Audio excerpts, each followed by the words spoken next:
نحمده ونصلي على رسوله الكريم اما بعد اعوذ باللہ من الشیطان الرجیم من حمزه ونفخه ونفثه۔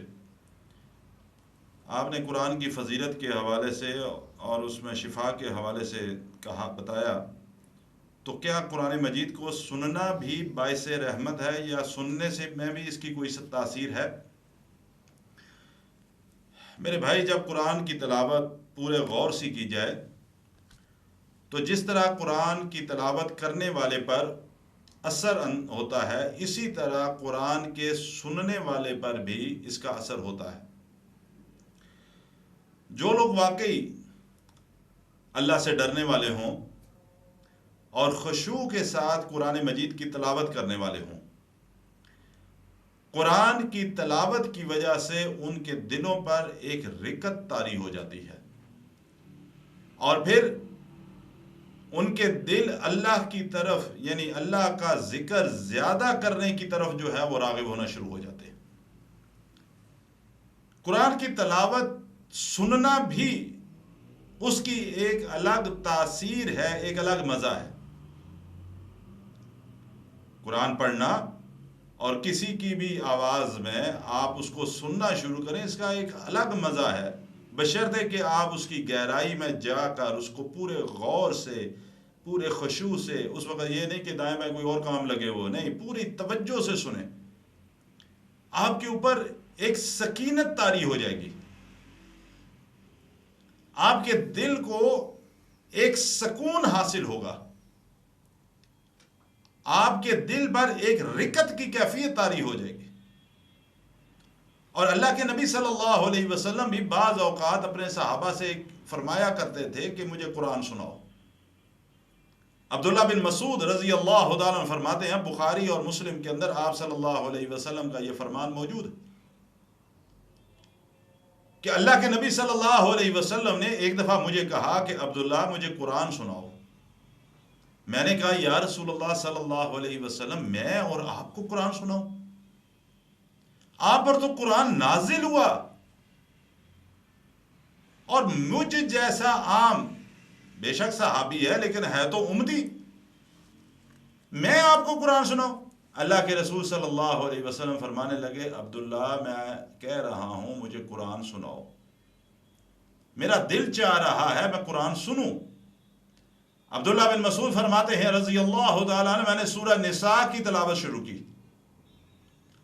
ابھی میں تلاوت کر رہا تھا کہ اللہ کے رسول صلی اللہ علیہ وسلم پر اس حد تک رکت طاری ہو گئی کہ آپ صلی اللہ علیہ وسلم کی آنکھوں سے آنسو بہنا شروع ہو گئے۔ یہ قرآن، اس کو ہرگز معمولی مت سمجھو۔ اس کے بارے میں اللہ نے قرآن میں ہی یہ بات ارشاد فرما دی کہ لو انزلنا هذا القرآن على جبل لرأيته خاشعا متصدعا من خشية الله وتلك الأمثال نضربها للناس لعلهم يتفكرون، کہ اگر اس قرآن کو ہم پہاڑ پر بھی نازل ہوتے تھے، محمد صلی اللہ علیہ وسلم آپ دیکھتے کہ وہ دبا جا رہا، اور اللہ کے خوف سے وہ پھٹ رہا ہے۔ یہ مثالیں ہم اس لیے بیان کرتے ہیں کہ تاکہ آپ غور و فکر کریں۔ قرآن معمولی چیز نہیں ہے، لیکن بعض اوقات میں سوچتا ہوں کہ اللہ قرآن کو یہ بات مثال دے رہا ہے، کہ یہ بات فرما رہا ہے کہ اس کو پہاڑ پر بھی نازل کرتے تو وہ بھی پھٹ جاتا، اس کا بوجھ نہ برداشت کر سکتا، لیکن ہمارے دل شاید اس پہاڑ سے بھی سخت ہو چکے ہیں،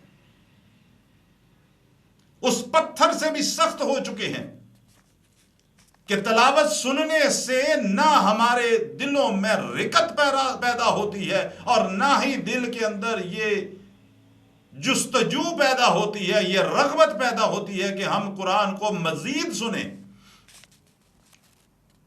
قرآن کو کئی دفعہ تکمیلیں کر لینے کے باوجود، کئی دفعہ زندگی کے اندر اس کی مکمل تلاوت کرنے کے باوجود ہمارے ایمان کے اندر اضافہ نہیں ہوتا۔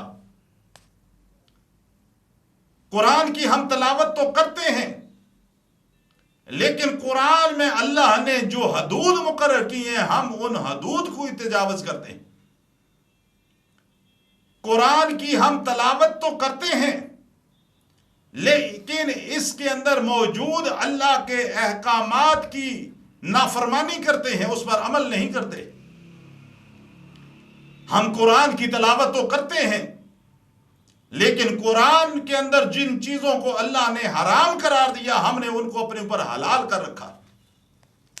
ہم نے قرآن مجید کی تلاوت کے دوران مختلف قوموں کے واقعات تو ہم نے پڑھے ہیں لیکن ان کے واقعات اور ان پر جو اللہ کے عذاب آئے ہم نے اس سے عبرت حاصل نہیں کی. وہ لوگ جو قرآن کے دشمن ہوا کرتے تھے لیکن قرآن کو جب سنتے تھے تو ان کے دلوں کی کیفیت تبدیل ہو جاتی تھی. صحابہ جو بعد میں بنے پہلے شرک کی حالت میں زندگی بسر کر رہے تھے لیکن جب انہوں نے محمد عربی صلی اللہ علیہ وسلم کی زبان اطہر سے قرآن کی تلاوت کو سنا ان کے دل کی زندگیاں بدل گئیں اور انہوں نے اسلام کو قبول کر لیا. آج ہم قرآن سنتے بھی ہیں، پڑھتے بھی ہیں، تلاوتیں بھی کرتے ہیں، بڑی بڑی کانفرنسیں بھی منعقد کرتے ہیں، سب کچھ ہوتا ہے لیکن آج کا ہمارا سنا ہوا نہ قرآن ہمارے دل کی حالت کو تبدیل کر سکا، نہ ہمارا پڑھا ہوا قرآن جو ہے ہمارے دل کی کیفیت کو تبدیل کر سکا. کچھ لوگوں نے تو ویسے ہی اس قرآن کو وظیفوں کے نام پر رکھ لیا اور وظیفہ جی روز فلاں فلاں سورت پڑھنی ہے، اتنی اتنی دفعہ رٹا لگایا ہوا دڑا دڑ پڑھی جا رہے ہیں. کوئی پتہ نہیں قرآن میں اللہ کا حکم کیا ہے، کوئی پتہ نہیں قرآن میں اللہ کس چیز سے روک رہا ہے کہ کون سے کام کرنے کا حکم دے رہا ہے. باجی وظیفہ کرنا ہے جی، کیوں کرنا ہے جی؟ فلاں کام پھنسا ہوا ہے، وظیفہ کرنا ہے. ہم نے قرآن کو صرف اس مقصد کے لیے رکھ لیا کہ جب کوئی فوت ہوا تو اس کے سرانے رکھ کے، میت کے سرانے رکھ کے ہم قبرستان تک لیں گے. بیٹی کی رخصتی کرنی ہو تو دروازے میں بھائی یا باپ قرآن لے کر کھڑا اور اس کے نیچے سے بیٹی کو رخصت کر دیا.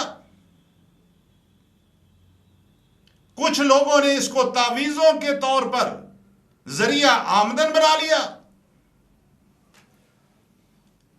قرآن انقلاب اس وقت پیدا کرے گا جب ہم اس کو سمجھیں گے کہ اللہ کا حکم کیا ہے، اس پر غور کریں گے کہ اللہ کا حکم کیا ہے، اس کو پوری توجہ کے ساتھ اس کو پڑھیں گے اور اگر سنیں گے بھی تو انشاءاللہ ہماری زندگی، دلوں کی زندگی حالت کو تبدیل کر دے گا. لیکن توجہ ہماری اسی وقت اسی طرف ہو. یہ نہیں کہ گھر میں ہم نے قرآن لگایا ہوا اور گھر میں یا کچن کے کاموں میں خواتین مصروف ہیں یا لوگ بیٹھ کے، مرد جو ہیں وہ بیٹھ کے گپے مارے ہیں جی قرآن چل رہا ہے جی برکت ہو رہی ہے. ایسی برکت کا کوئی فائدہ نہیں اور نہ ہی ایسے برکات حاصل ہوتی. برکت اس وقت ہوگی حاصل کہ جس وقت قرآن کو اگر لگایا ہے تو پوری توجہ سے اس کو سنو. جب سنو گے تو تمہارے دلوں پر اثر کرے گا، دلوں کی حالت کو تبدیل کرے گا اور انشاءاللہ جب دل کی حالت بدل گئی تو انشاءاللہ اللہ تمہاری زندگیوں کو بھی بدل دے گا. اللہ تعالی عمل کی توفیق عطا فرمائے.